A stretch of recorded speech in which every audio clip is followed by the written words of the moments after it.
Hello, my name is John and today on Mono Story we're going to be talking about the new batch in Shonen Jump April 2026. So let's get into it and find out what it's all about.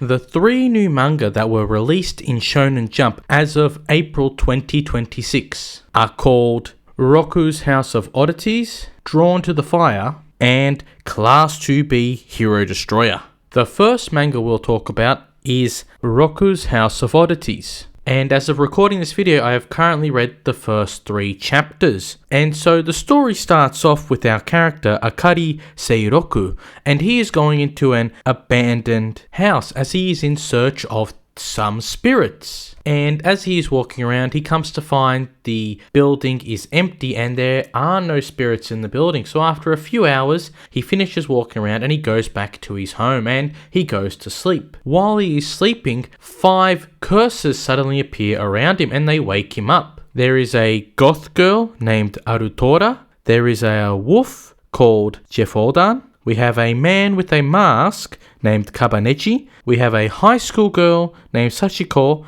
And the leader of what seems to be these 5 curses is Johan, a vampire lord. And while they are standing around Akari, they are further explaining who they are to him and showing certain aspects of their reality. So for an example of this, Kabanechi, who is the man with the mask, can actually cook food. Additionally, there is also a reference to Dragon Ball where the high school girl Sachiko is actually embarrassed after seeing the manga cover for Dragon Ball, implying that it is very embarrassing because the cover has a person, in this case Frieza, with the appearance of a naked body, as the final form of Frieza is him without any clothes or armor on. In chapter 2, we start our story with the curses learning about video games. And they ask if they can play games with Akari using the video game console. They play this game that has a reference or is similar to Monster Hunter, and they make references within the game as they are playing it, implying things about the real game. So an example of this was where they spoke about how the sword is too big and the wolf character of the curses was drooling at the mouth as he wanted to eat the meat in the game. The chapter ends after they have played a few different games, with Arutora, the goth girl, winning one of the games. In chapter 3, we have a specific story that encompasses Akari and his relationship to Johan, as they are going together to meet Akari's grandmother in the hospital. While they're in the waiting room of the hospital, Johan is seen by a lot of different people, and one of them is a young girl who is asking for some advice or help, and he provides it for her. After a few moments, the doctor of the hospital comes out and tries to intimidate Johan, but under realization that he is the weaker individual, he bows to Johan and just his sheer power. After this incident, Akari finally meets his grandmother, and while they are having a conversation, Johan shows his respects and also tells him that he will take care of Akari while his grandmother is not there. Now, in regards to my thoughts on Rocku's House of Oddities, I think it is an interesting concept of a story, as the art is very good and I do enjoy the references. They're not very direct, like they don't tell you what they are, but you can surmise what they are, and the characters really get involved with them when they are present in the story. The characters are also very interesting as they have a lot of different variety, one being a high school girl, the other being a vampire lord. So there's lots of different opportunities for characters to develop and create connections with not only Akari, but other curses within that group. So there's lots of opportunity for interesting plot development. I personally would like to see more history of these characters, why they are curses, where they came from, and what led them to be the character that they are. However, because of this, it does make the story a bit of a mixed bag, because on one hand, we have one chapter that is focused on the characters learning about something or doing something with Akari,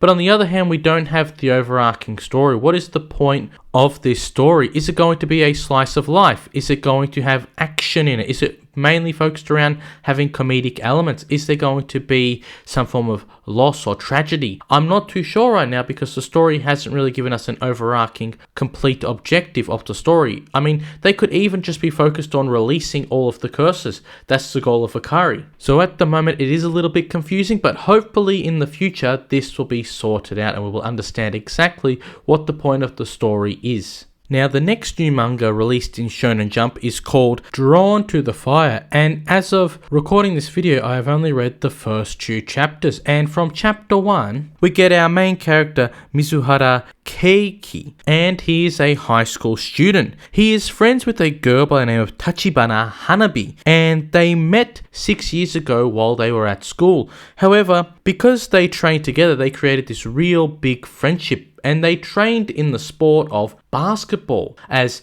Mizuhara wanted to get better. However, due to her father being moved for work, Hachibana also had to move, and so she asked for Mizuhara to make a promise that they will meet again at the big basketball championship event. There is also what seems to not only be the rival but new friend for Mizuhara, who is called Natsu Akane, and he is a very good basketball player, considered an MVP in some games before he met with Mizuhara and is now on the same team. He also seems to have known Tachibana and also made a promise to her to help out Mizuhara. They then show a game where Mizuhara and Natsu are working together and they win the game, high-fiving to end the chapter. In chapter 2, we get a reference to Mizuhara and Tachibana and their past. We also then see them again in their present day at their different schools, having conversations with their friends. We also learn about a new player on the team of Mizuhara, who is named Sakishima Kanafumi, and his position on the team is known as a point forward, as well as being introduced to a variety of different faces, however they are still remaining as nameless players. We then get to see them doing all their training, and it shows us the game logic of Mizuhara as he is carefully explaining his way of moving on the basketball court. And we also see a lot of their abilities and their way that they use the basketball while they are training during this chapter. Now, in regards to my thoughts on Drawn to the Fire, the art is very weird. I didn't really like the strange styles of their heads to body ratio. Also, the characters are often very boring, cookie cutter. There's nothing really interesting about them. And that also goes with the story. I already know where the story's heading. There isn't really much that is interesting me in the story, keeping me wanting to continue on reading. And I don't feel like another basketball series will do any justice when we have already enough basketball series out there, especially one of them being Slam Dunk. So whenever you make another series of a sport that has already had a good series made for it, it will always be compared to that series. And in this case, we have to compare this story, regardless if it is its own story and contained in its own universe, still, is it better than Slam Dunk? And the answer is going to be no, from what I've seen in the first 2 chapters. Now, that might change in the future, but as of now, I would say no. And so I feel like there isn't really much need to read this story, so it probably will be getting cancelled in the next 20 chapters, unless it does something drastic or something that is unique to its story, because we always have these cookie-cutter characters that are very basic, one-dimensional, and the story's basketball isn't really that interesting. Like, the moment where they won in the first chapter, I wasn't really that hooked. I wasn't like, oh my gosh, is he going to miss it? Is he going to make the shot? I was just like, okay, this is another story about sports. The last new manga released in Shonen Jump is called Class 2B Hero Destroyer. And as of recording this video, I have only read the first chapter. And so our story starts off with our character named Valaris 3, and he is a demon lord who goes into another world through a toilet, and he starts attending this school, and he meets with a student who is called Kimono Akira, and he had recently moved from another school. He sits next to this character Valaris, and they immediately start to have a dislike for each other. However, they keep each other's company. And throughout the next few pages, it shows them having further interactions throughout the story and how they disagree with each other on certain things. It also makes a reference to Dragon Quest within the story. After all these small interactions, Akira is approached by 3 men, and they come to ask him, is he this person known as the Toilet King? And he says that he is not, but they do not believe him, so they go on to attack him. However, Valaris comes in with this dolly type of thing and pushes them out of the way, saving Akira. They go into the toilets where Akira says he needs to go toilet. He has a bowel movement, the likes of a wolf as it is described within the story. As he is trying to remove this into the toilet, there is suddenly a black puddle that shows up underneath his feet, and out of it comes goblins. They not only attack Akira, but they also attack Valaris. And the two of them go on to defeat all of these goblins. During this time, Akira transforms into this Toilet King, and he defeats them with his abilities, working together with Valaris. After Akira finishes in the toilet, both Akira and Valaris go outside and continue on with their normal day. Now, my thoughts on Class 2B Hero Destroyer is that it is a very good story. It is written by the author of Gintama, so there is going to be sort of that references and sort of those comedic moments that only in Gintama was that possible, and now in this hopefully new manga Class 2B Hero Destroyer they will also be there. And we've already seen some references. For example, we had a immediate reference where Valaris is sitting on a chair and there is a part of it that is sticking out, and Akira mentions that if he could take the chair down or move the chair because it was going to poke into him, and Valaris says, no, not going to do that. So it is using that sort of Gintama style of comedy to improve the story. The art is beautiful. The story has a lot of different ways it could potentially go. We could maybe get some new monsters that appear, other villains, other characters. As we know in Gintama, there is a lot of variety to the characters. I mean, you could just talk about Elizabeth, and I think that is enough to really bring the Gintama fandom in its entirety to understand what you were talking about. The references and jokes hit like they do in Gintama. The same thing is happening in this new manga, and the characters are also very interesting. They have a lot of unique abilities, but also their future prospects of development are also very good, and so I am very excited for the future of this manga.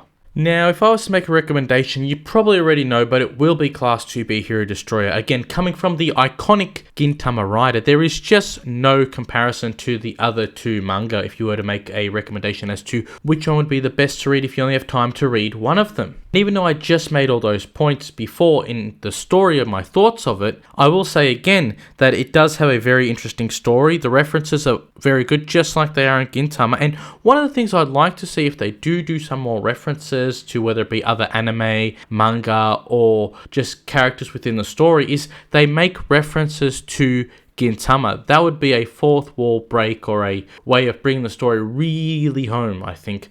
If he, the mangaka for Gintama, can make references in his new manga to his older manga, that would really tie that real comedy but yet serious parts of the story, I think, together and make it one of the most wholesomest stories I've probably read in a long time, as well as just being downright funny. And all the current information that we have is also very interesting for the future. So, of course, Valaris, the Demon Lord, what's that going to imply for our story? The Toilet King being with Akira, how is that going to work out? And the monsters in the story. So this chapter we got goblins, but we might get other mythical creatures. So we might get dragons, we might get gargoyles, anything like that sort of thinking, succubuses. There's just a whole variety of different mythical creatures that could potentially show up in the story and provide us with that extra hilariousness or seriousness that the story needs for these two characters to really show off their abilities. Not to mention, some of these new characters that come out of these portals or mythical creatures could become their friends and be a part of the story throughout the story,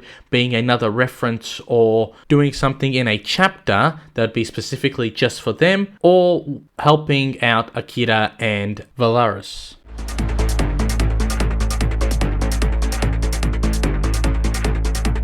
with all new series, there must be space made for them. So therefore, when there is 3 new manga introduced to the Shonen Jump lineup in the magazine, there must be 3 manga that have been axed. And so we have to say goodbye to Gonron Egg, Mage Next Door, and Hero Girl and Demon Lord Call It Quits. And so these 3 manga were very unique. Now, I didn't read all of them, but I did specifically read The Mage Next Door, and I'm unfortunately saddened that this manga has been cancelled. I believed it was going to be a very interesting manga. It had a lot of potential, but unfortunately, at the end of the day, Shonen Jump makes its decisions regardless of what I think. And probably a lot of people, because it isn't based on the world, it's based specifically on the Japanese audience. And so now we have our new 3 manga in Shonen Jump's lineup. That is Rocku's House of Oddities, Drawn to the Fire, and Class 2B Hero Destroyer. And hopefully one of these manga will make it past 20 chapters. But as of now, we have to wait every week, read them and see how they progress. And hopefully there will be something beautiful in all of them. But we've just got to wait and find out. However, I want to hear what you think about these new manga in Shonen Jump. So please write down in the comment section below. Are you excited? Are you worried? Do you like them? Do you not like them? And why? So please write down in the comment section below what you think. My name is John from Mono Story. If you haven't already liked, subscribed, and pressed the bell button, please do so. If you want to watch another video, click up above. If not, until next time, I will see you on another Mono Story.